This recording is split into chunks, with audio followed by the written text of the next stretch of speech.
Recently, we saw the launch of Burning Crusade Classic, and we were nostalgic for the old days of World of Warcraft. But that also has us begging the question, why are we only excited about the new things from Blizzard Entertainment? Well, that's what we're here to talk about on another exciting edition of A Cast the Past with a brand new episode each and every Sunday. Joining me, a big-time Blizzard fan, Keith Poshik from London, Ontario. Keith, that's how me. You doing? Hashtag big time Blizzard over here. But well, no, I would say jokes aside, long-time Blizzard fan. Yeah, I have most of my life I have spent enjoying a Blizzard game in rotation one way or another. At least it's been that way since the last couple of years. Like growing up, Diablo was my jam. There was a time in my life that's well documented that World of Warcraft consumed me. I had like a brief Overwatch phase even. Hearthstone I still love to this day.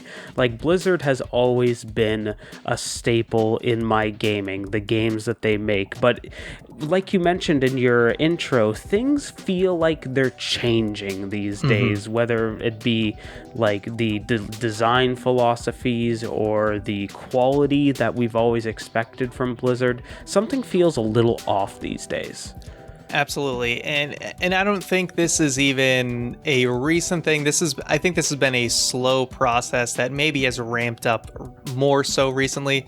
Yeah, it's a slow process that's gotten worse and worse and worse it's kind over of the last been couple of years. snowballing, but it started as a very small snowball that is now quite large, because we have seen ever since, I think, Activision acquired Blizzard, and I think that even happened around Wrath of the Lich King, but it's no surprise that Cataclysm kind of was the start of the downfall of World of Warcraft, and they've definitely had some upswings within that game.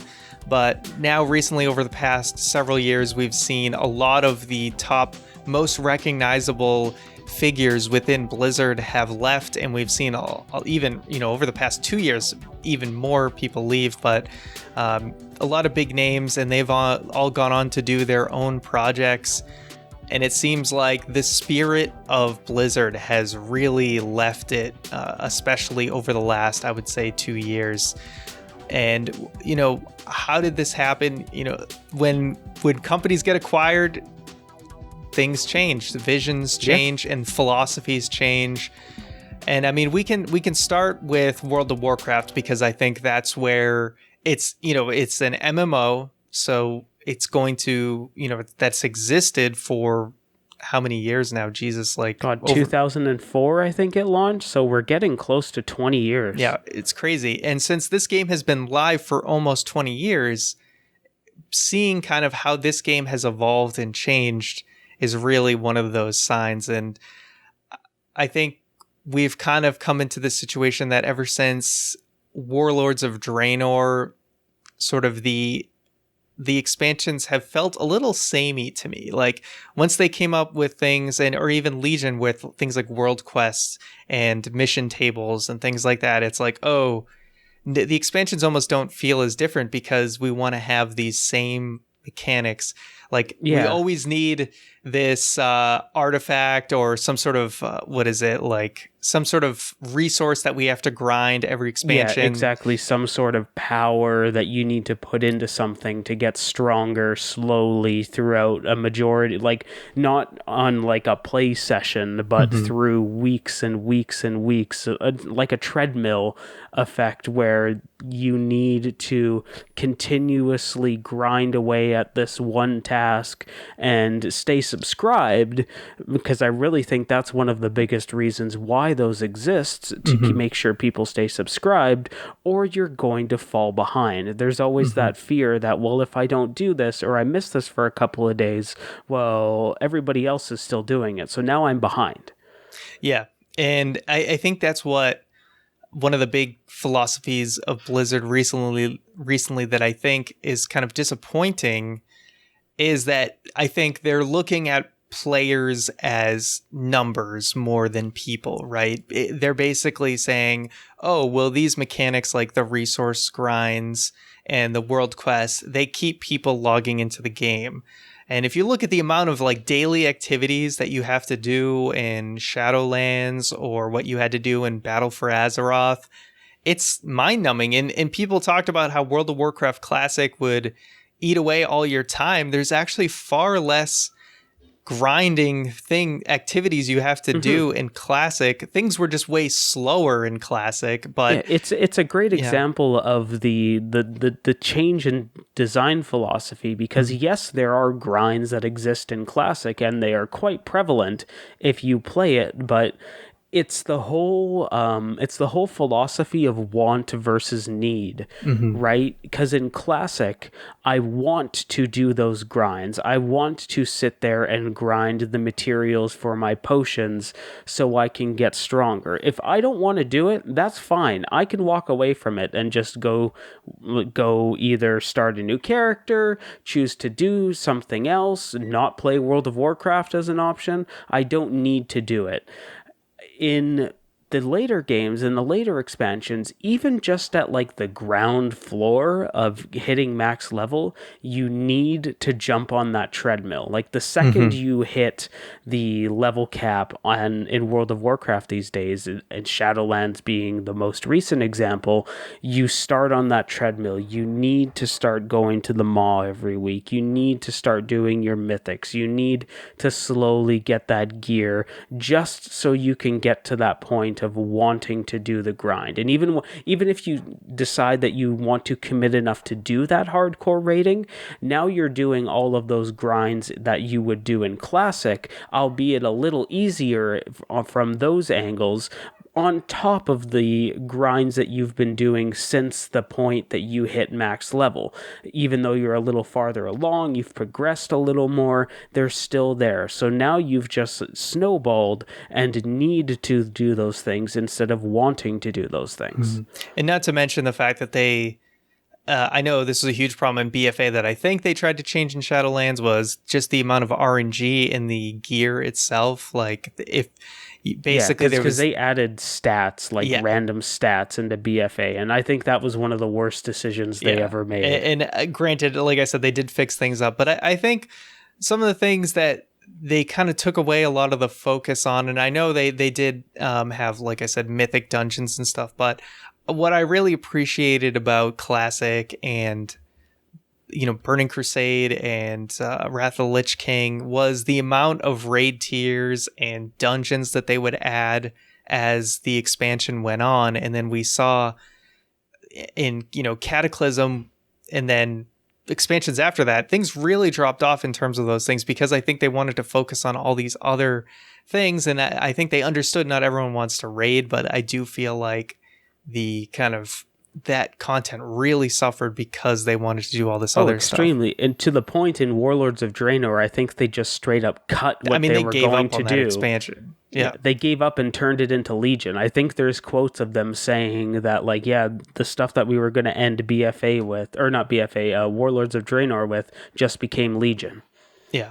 And at the end of the day, like I said, this was a lot of these design changes and things like the LFR looking for raid function and the dungeon finder eventually turned enough people away that a lot of these private servers for Classic started popping up. And then finally, eventually, we did get World of Warcraft Classic, which I feel like I'll pat myself on the back a little bit. I did correctly predict many years ago that I think Classic would happen, but it would have to happen at a point where the regular game really was just in a very, very vulnerable point, which and I heard Battle for Azeroth was it. Yes, I did hear Warlords of Draenor in particular was a really, really dark time. And then, Battle for Azeroth, certainly, I think that's when things kind of also hit another low point where it made sense to then release Classic. And sure enough, now we have Burning Crusade Classic out. I haven't had a chance to play it.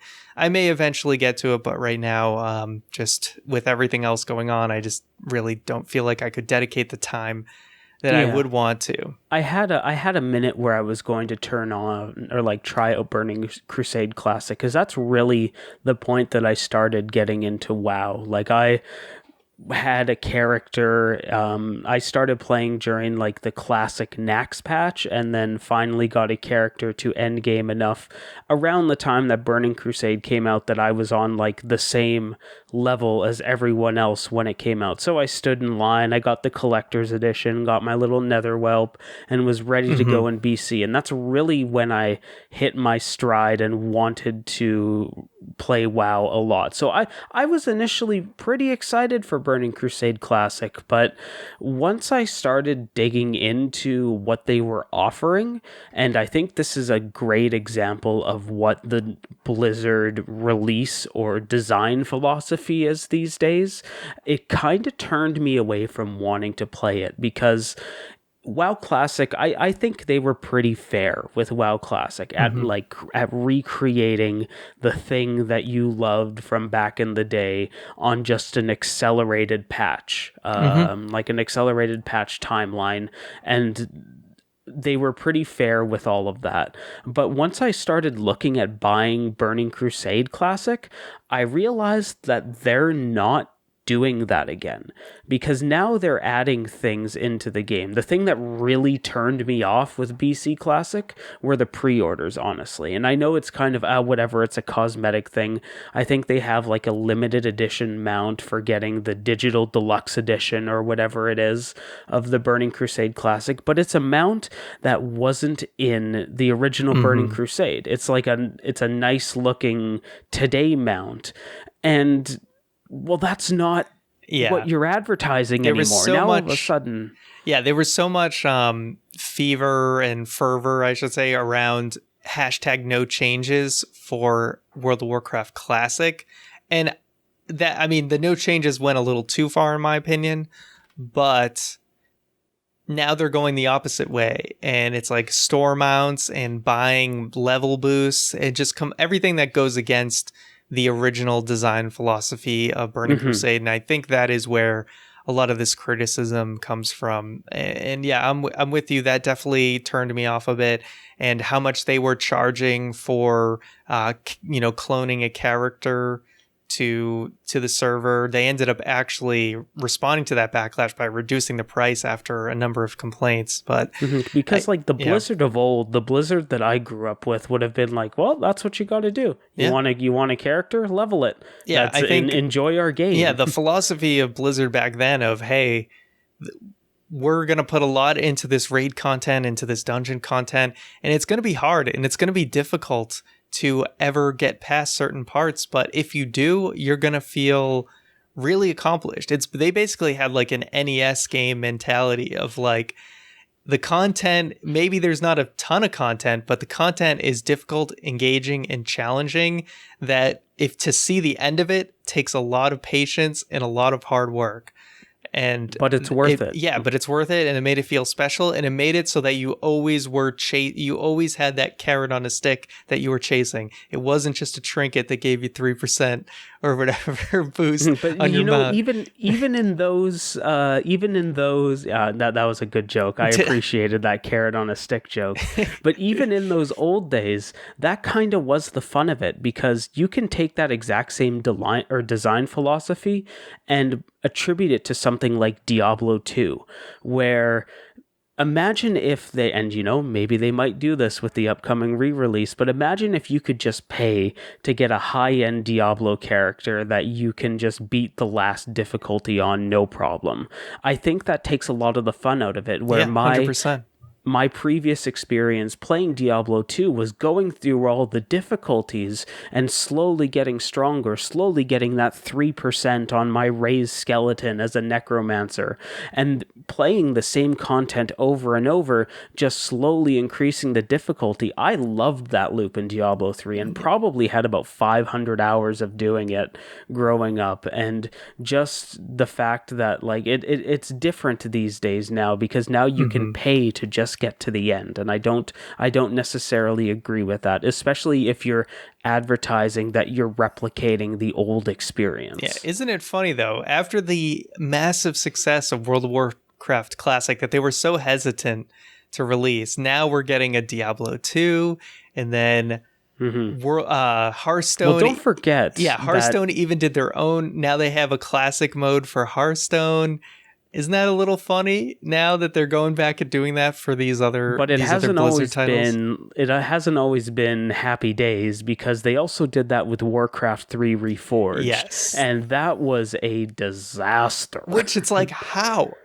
All you had to do was like upscale the, you know what I mean? Just upscale the graphics, the textures, and they could have called it a day and people would have been more than happy with it. But it's all the business stuff around it that really just it really soured that experience. Like, them, even though for most of the player base that would consume the content doesn't really apply to, but the fact that they put something in it that, like, hey, you have no say. If you make a mod for this game, Blizzard owns it and can do whatever they want with it. For the people that are supplying that content, that is a huge deal, and you are turning off your most hardcore fans that can extend the life of that game, and then just immediately wanting them to go do something else. And that was really disappointing. And then there was a bunch of like server and performance stuff with that game. It was a miss all around. Yeah.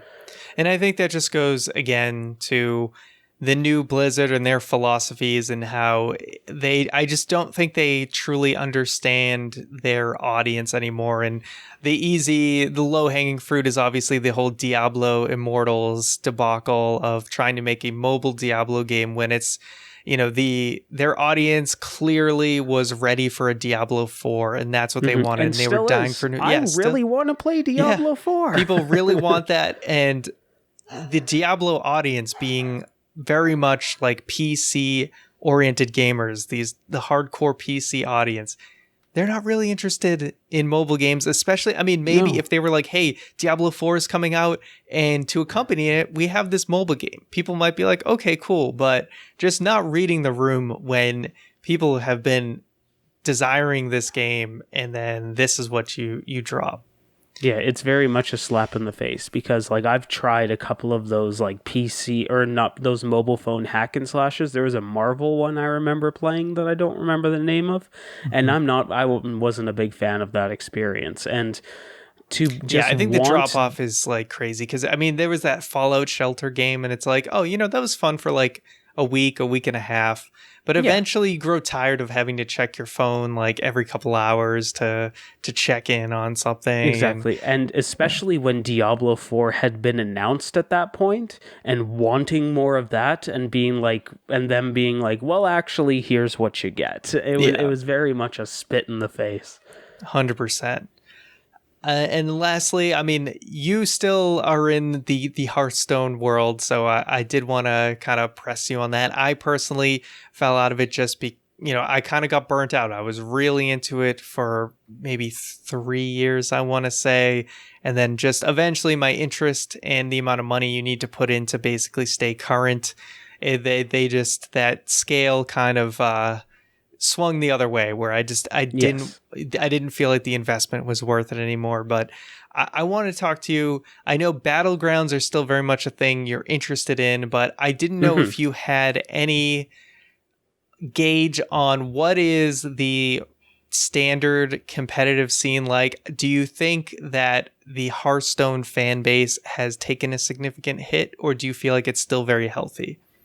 I think it's very healthy, but it took a lot to get there. So there was a point in Hearthstone where to get a good chunk of the cards that you need to play the game before all of these new modes came out, you were looking at something like a $500 a year investment just to get the cards. Wow. Because the expansions come out. There's usually 3 expansions a year for Hearthstone, and to get all the cards, you're probably looking at $200, $300 to get all of them, because they have like a pre-order bundle for you get like 70 packs, and it was 70 packs for about $100, and you're not even guaranteed to get all the cards for that $100, and that felt really bad. And there was a time where that was just it. For 2 or 3 years, that's how you played Hearthstone, and it wasn't great. And then eventually they decided, we're going to make this a little more friendly. It's not going to be such an expensive experience. We're going to create like a season pass, a reward track that you can earn these cards passively through by playing. And the thought was great at first, but the numbers didn't add up. And it's like, after it was released, people figured out that like you actually get significantly less. And because of what they offered on the rewards track, it was things like old expansions and just like dust to recraft, and the gold numbers didn't really make sense. So are you saying it was better to just spend the money? It was better to spend the money on the cards as opposed to the season pass. Exactly. It was better to spend the money on the cards, and to spend the money on the cards, they were still asking that same astronomical value. So if you wanted to slowly earn these things, you were going to earn them even slower than you were before. It was a very alienating time in Hearthstone.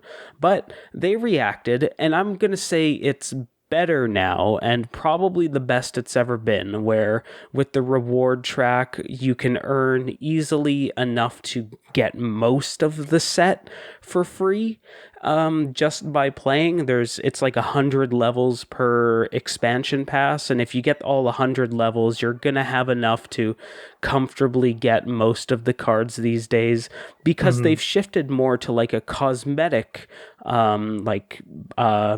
store experience, where the packs still cost the same. Yes, those haven't gone down at all, but because you're earning so many slowly, you don't feel the need to purchase those anymore. Instead, they're just constantly throwing skins in your face, like old retired card backs or new hero skins, the type of stuff that you don't need but you just kind of want for fun. And Hearthstone, since they've done that, have gotten better. So it's still a very microtransaction driven experience, but I would argue that it's a player friendly one. Okay. Yeah, exactly. It's good to hear. I mean, it definitely doesn't seem like it has the same hype that it used to have in those first few years. But it's good to know it does have a healthy audience. They're taking steps to put everything in the right direction. It was just so far in the wrong direction that they're going to take. It's going to take. So a while. It's one game for Blizzard that has a positive outlook, and we didn't touch on Overwatch, but I think that was a scene that everyone really loved that game at the beginning, and then I think it got a little bit toxic for some Overwatch people. Is kind of Overwatch, and like that's where the cosmetic selling arm of Blizzard really stemmed from. We obviously saw the lead game designer leave for Overwatch, but we'll see what happens with Overwatch 2 coming out. But that's still coming out apparently. Yeah, so Blizzard, I mean, there's still sparkles of hope in the company, but it used to be, like I said, they used to be untouchable, and BlizzCon used to be something I eagerly anticipated. Now, I don't even know when the next one is, and I don't know if I care at all, to be honest. Yeah, I'll probably just, if there's a headline that catches my eye after it all happens, I'll read about it. It used to be a really big deal every time Blizzard released a game, but now you can look at their library and be like, I'm not really that excited about that one. Yeah. But yeah, I think that about covers it. But if you want to continue the conversation and talk about your experience with Blizzard or anything else, we encourage you to visit acastofthepast.com/Discord. We talk about video games, we talk about food, share pictures of our lovely pets. It's a great time and a very, very friendly community. So we really encourage you to join. Other quick plugs: go follow Keith's stream if you want to watch him build some Legos and have fun conversations. Yeah, building everything around me here. Yes, twitch.tv/BrickHouseHamilton. And I also have my YouTube channel, personal YouTube channel, youtube.com/GameEssays, where I talk mostly about Zelda, but also Pokemon and a few other games that I really love. But that does it for today on another edition of A Cast to the... Finish it off. You get to say it. Past. Ooh, double dipping. A cast to the past. Hey, thanks for checking out the video. If you liked it, please consider subscribing, and we are also available on podcast feeds, so search the name, click on the Sword and Stone, and enjoy a brand new episode every single Sunday.